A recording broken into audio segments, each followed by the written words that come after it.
Je suis Stéphane, je suis urostomisé depuis janvier 2024. Je suis marié, un enfant de 17 ans, plutôt adolescente, c'est plus un enfant. Je travaille à mi-temps thérapeutique et je vis à la campagne. Dans le 67, le Bas-Rhin, exactement. Pays de la choucroute. Alors aujourd'hui, moi, l'astomie fait entièrement partie de moi. Donc en fait, je m'en cache nulle part, ni dans mon domaine professionnel, ni dans ma vie privée, ni au niveau de mes relations loisirs. Alors on ne vit plus comme avant avec une stomie, ça c'est certain. Il y a des choses qu'on ne peut plus faire, par exemple porter des charges lourdes. Mais à part ça, je le vis relativement bien. Voilà, elle fait partie de moi. Ça remonte à quelques années où j'étais dans l'obligation de m'auto-sonder.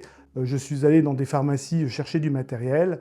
Malheureusement, je n'étais pas satisfait des sondes qu'on me proposait parce que chaque corps est différent. Et je fais une recherche pure et simple sur Internet et je suis tombé sur Lilial, spécialisé en fait dans tous les problèmes urologiques et notamment pour le matériel.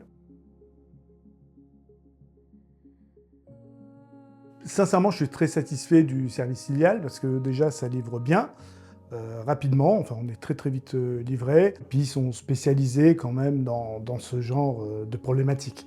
Donc en fait, ils arrivent à répondre vraiment à tous les besoins, mais que ça soit de l'autosondage à l'astomie aujourd'hui, très bon partenaire, enfin pour moi, je recommande en fait en tant que fournisseur pour ce type de matériel. Alors tout d'abord, j'ai été très surpris de l'invitation, parce que c'est rare qu'un prestataire, même un fournisseur habituellement, propose ce genre d'activité. Je me suis dit: «Tiens, c'est l'occasion de rencontrer des gens qui vivent à peu près la même chose que moi».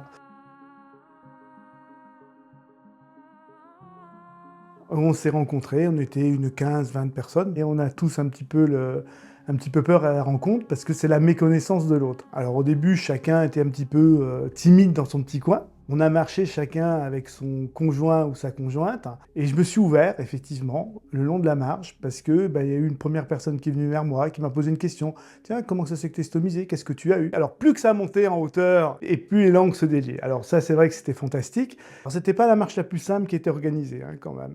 On m'a présenté ça comme une petite marche facile de 5 km d'une petite heure.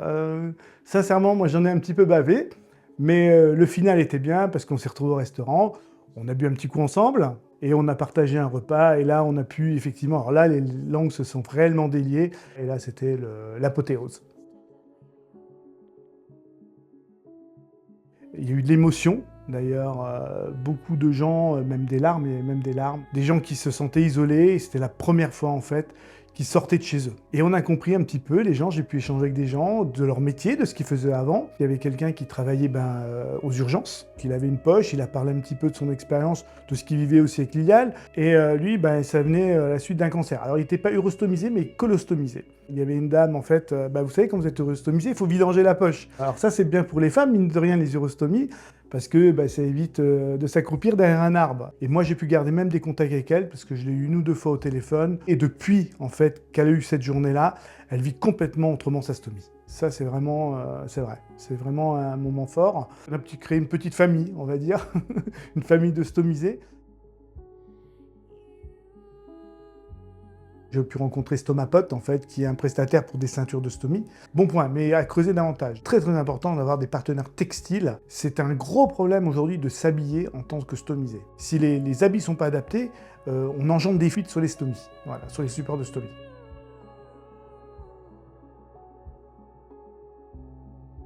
Là, j'ai ressenti quelque chose de fort, en fait, dans l'approche. Je pensais que ma stomie n'était que pour moi, et uniquement pour moi, et que elle s'y intéressait pas. Parce que c'était compliqué aussi pour elle. Et en fait, on s'est rapprochés. C'est quand on est rentré à la maison, on en a parlé tous les deux. Et là, elle m'a dit, tiens, je pensais pas que c'était comme ça, qu'une stomie, en fait, qu'on vivait comme ça. Elle peut me dire, il y en a qui ont eu des sacrés problèmes de santé, quand même. Je croyais que toi, t'en avais, mais d'autres aussi en ont sérieusement. Effectivement, tous les sujets, en fait, ce qui peut sembler tabou, ça a été tombé. Tout le monde a parlé de comment il vivait ça, ses relations, la sexualité, la relation avec le conjoint, la relation avec les enfants, comment on vivait en famille, etc. Et ça, c'est vrai que ça, c'était... Moi, j'ai été très touché par ce genre de témoignages. Et en fait, c'est vrai que la journée aurait pu durer encore plus longtemps, quoi. Enfin, moi, les sentiments, j'aurais pas voulu que ça s'arrête. Elle aurait pu continuer jusqu'à minuit, on aurait pu faire la fête, danser sur les tables.